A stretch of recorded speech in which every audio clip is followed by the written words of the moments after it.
अवांजी समातुन ताईं radio voice of Sindh London. इंतहा पसंदीअ वारे मामले ते नामियारो लेखक हफ़ीज़ कोंभर लिखे थो, गुज़िरियल 10 सालनि में मदरसाती तालीम एक्सपोज़ थी आहे। हिननि जे क़बीले जे मौलवियुनि समाजी फटकार खां तंग थी मदरसनि में शागिर्दनि जी गाफ़ज़नी खे सोशल मीडिया ते एक्सपोज़ कयो आहे। संदनि जहालतूं विख विख ते वाइखियूं थियूं आहिनि। मथां वरी सियासत में सिंधियुनि पंहिंजे शौर जो मुज़ाहिरो कंदे खेनि हर वार पोइते धिकियो। हिननि फ़तवा फ़िरोशनि खे वोट ॾियण बजाए भोतारनि सरदारनि खे वोट ॾिना, जिन वटि घटि में घटि मदरसो मज़हबी ब्लैक मेलिंग ऐं फ़तवाबाज़ी कोन्हे।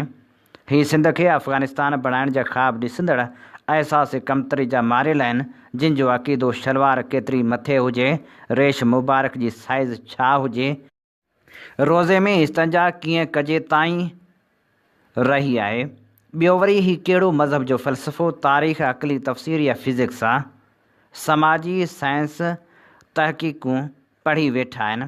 अलामा इक़बाल हिननि खे हरू भरू अंधो न चयो हो। इल्मु न हूंदो त फ़साद ई जनम वठंदो। हीअ त उहो पेशवाई टोलो आहे जंहिं ख़िलाफ़ु हर मज़हब आयो ऐं हर मज़हब पेशवायत जी मुखालफ़त कई। हज़रत मसीह यहूदी पेशवायत राबायत ख़िलाफ़ु नुज़रत पहुची खुलियो, ऐलान बि कयो, ऐं इस्लाम उन रहबानी पेशवायत जी मुखालफ़त कई जंहिंजा 20-20 हज़ार पेशवा हिकु हिकु शहर में छूट पिया हलंदा हुआ। पर अलमियो इहो जो पैगम्बर उन्ही पेशवायत हथां शहीद थिया, सलेब ते चढ़िया। पंहिंजे वक़्त जे मज़हबी पेशवायत हथां के रसूल जलावतन त किन पैगम्बरनि जा ख़ानदान उन मुलायत जे फ़तवाउनि हेठि आया ऐं ही पेशवा मज़हबनि ते कब्ज़ो करे पंहिंजा पंहिंजा फ़िरका ठाहे वेही रहिया। जेकॾहिं हिननि मज़हबी ताजरनि खे मज़हब अज़ीज़ हुजे हा त ही ख़ुदा जी रसी मां ईअं हथ कढी फ़िरका ठाहिनि हा। जंहिं अमल जी बार बार क़ुर शरीफ़ में मज़मत कयल आहे, पर ही त मस्जिदूं बि फ़िरके जे बुनियाद ते ठाहे चाबियूं खीसे में रखी वेठा आहिनि। क़ुर हकीम में आहे त बेशक जिन माण्हुनि पंहिंजे दीन खे टुकड़ा टुकड़ा कयो ऐं टोला टोला थी विया, अव्हां जो उन्हनि सां को तालुक़ु नाहे। अव्हां ग़ौर कंदा त क़ुर पाक जो हुकम त हिननि पेशवाउनि खां परे रहण, संदन बाइकाट करण जो आहे, ऐं सिंधी माण्हू उहो दुरुस्त तरीक़े सां सरंजाम ॾेई हिननि खां सियासी तौरु परे था रहनि। हीअ त बरे सग़ीर में माज़ी जे तसलसल में पहिरें ॾींहं खां जदीद तालीम जी मुखालफ़त कंदा आया आहिनि। हिननि जा आइडियल मुला त सर सैयद अहमद ख़ान खे बि क़त्ल करण जी फ़तवा बि पंध करे हजाज़ मां वठी आया हुआ।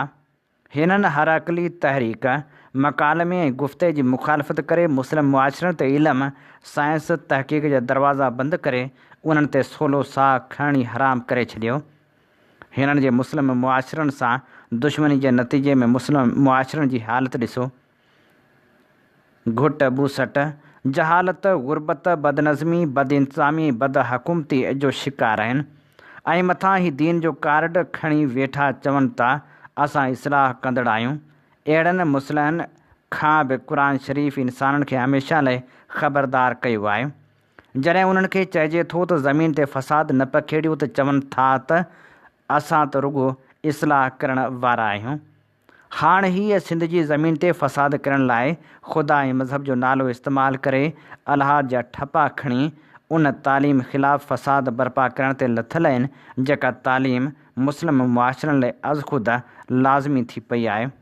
जेका तालीम तनक़ीदी तजियाती शऊर बख़्शे इंसान खे तख़लीक़ी सघ ॾिए थी ऐं मुस्लिम समाजनि जो साइंसी तालीमी फ़िक्र खां सवाइ को बि निजात जो रस्तो ई न आहे। हिते मौलाना उबैदुल्ला सिंधी जी इहा ॻाल्हि वरजाइण ज़रूरी आहे, जंहिं चयो हो त माण्हुनि खे मुलद सड़ण जो रिवाज बि तारीख़ में हिकु वॾी लुचाई तौर ते साम्हूं आयो आहे। तारीख़ इस्लाम में जेको तव्हां अक्सर पढ़ो था त फ़िलाणो मुलद हो, फ़िलाणो ज़ंदीक हो, फ़िलाणे इस्लाम खे हीअं नुक़सानु पहुचायो ऐं फ़िलाणे खां मुस्लमाननि खे हीअ तकलीफ़ पहुती वग़ैरह वग़ैरह, त यादि रखो त उन्हनि मां अक्सर अहिड़ा हुआ जेके पंहिंजे पंहिंजे दौर में मौजूदु बुराइनि जी इस्लाह करणु चाहींदा हुआ, पर उन करे इक़्तिदार में वेठल तबिके जे मुफ़ादनि ते ज़रब थिए आई। तंहिं करे इक़्तिदार में वेठल तबिके पारां उन जे ख़िलाफ़ मज़हबी हथियार इस्तेमालु कयो वियो। हीअ असीं अव्हांजी ख़िदमत में पेश करे रहिया हुआसीं नामियारे लेखक हाफ़िज़ कोंभर जो लेख। सिंध जो क़ौमी आवाज़ voice of Sindh London web radio ऐं टीवी चैनल जेको गुज़िरियल 13 सालनि खां सिंध सां थींदड़ ज़्यादतियुनि नाइंसाफ़ियुनि ख़िलाफ़ सघारो आवाज़ बणिजी दुनिया जी कुंड कुड़िछ में पहुचे थो। सिंध तोड़े दुनिया जे मुल्कनि में सिंधियुनि सां थींदड़ ज़ुल्म ऐं जबर ख़िलाफ़ उथंदड़ आवाज़ खे बेबाकी सां नशर करे थो। वॉइस ऑफ सिंध लंडन कारोबारी न पर क़ौमी जदोजहद जो अहम मोर्चो आहे जंहिंखे अवां जे माली सहकार जी सख़्तु ज़रूरत आहे। उन आवाज़ खे घर घर ऐं शहर शहर पहुचाइण लाइ पंहिंजो क़ौमी फ़र्ज़ु अदा कयो। चैनल जे लिंक खे लाइक ऐं सब्सक्राइब ज़रूरु कयो। बैनर ते ॾिनल फ़ोन या ईमेल वसीले असां सां राबितो करे सघो था। अवां जी समातुनि ताईं radio voice of Sindh London.